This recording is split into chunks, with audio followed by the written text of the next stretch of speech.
Many years ago, I read where Napoleon Hill pointed out that the imagination is the most marvelous, miraculous, inconceivably powerful force that the world has ever known. And you know, the average individual uses the imagination, if they use it at all, against themselves. They imagine what they don't want. They imagine problems coming. Let's begin to use our imagination the way God meant it to be used. It's the greatest creative faculty that we possess, and we can build anything we want with it. I want you to wander around your home or possibly your office and take a look at all of the conveniences that you have there that you didn't have, let's say, 2 years, 5 years, 10 years ago, 25 years ago. Do you know that every one of them, without exception, was first created in the mind of one individual with their imagination? Do you know you can use your imagination to go into the future and bring it into the present? That's what all highly successful people do. They see where they want to go, and then they act like the person they want to become. It was William James from Harvard's advice. He says it's the actor's technique. Act like the person you want to become. How do you do that? Well, you use your imagination, of course. You see, it's a strange phenomena, but the greatest gift we've got is used very well up till the ages of 4 or possibly 5. The little child, we always wonder what's going on in their mind. They're using their imagination. They're building wonderful pictures in their mind. But then they get to school, and wham, like that, it comes to an abrupt halt. It's called not paying attention. Daydreaming. Well, what they were really doing was exercising a phenomenal mental faculty.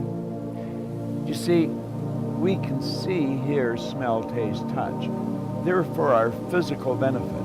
As long as we're living in a physical body and corresponding with the material world, we will use our sensory factors.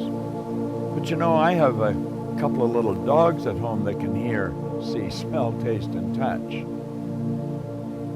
We've got higher faculties. You have perception, the will, memory, intuition, reason, and imagination. These marvelous tools. We can take our imagination and build an image in our mind of how we want to live. Block out what's going now. Don't let your present results have anything to do with this. Just what you want. And it's with your imagination that you will build it. Everything that we have, the camera that I'm speaking to right now, was first created in the mind of one individual. Think of how our world's changed. You see, we were gifted with these higher faculties. We're God's highest form of creation. We were created in God's image. We were given creative faculties to use.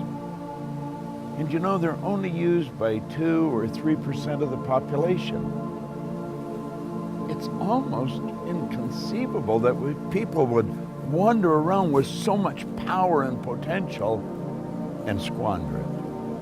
See, the average person literally tiptoes through life, hoping they make it safely to death. It's such a shame, and it doesn't have to be that way. Think we have giant corporations and little wee creative departments. And the primary reason for that is the average individual really does not believe that they're creative. Now think. Everyone's creative, and no one is more creative than another.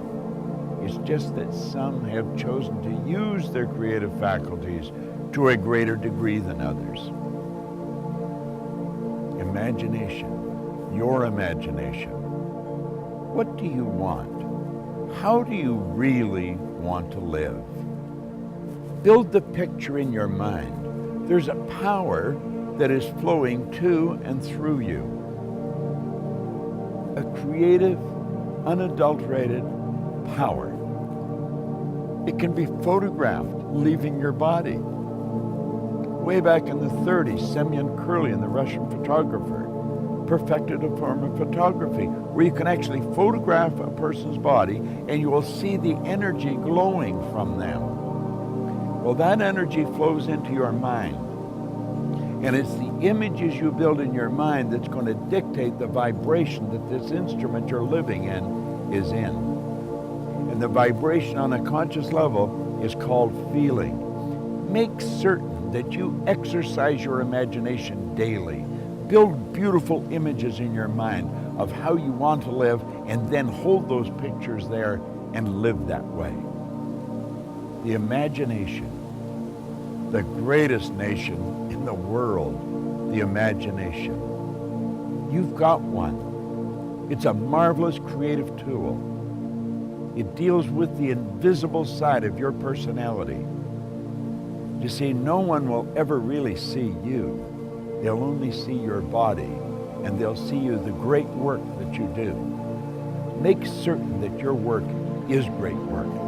And if you keep your imagination alive, keep it active, you're going to have a phenomenal life. You know, life can get better every day, and it will get better every day through the proper use of your imagination. What a wonderful idea. This is Bob Proctor.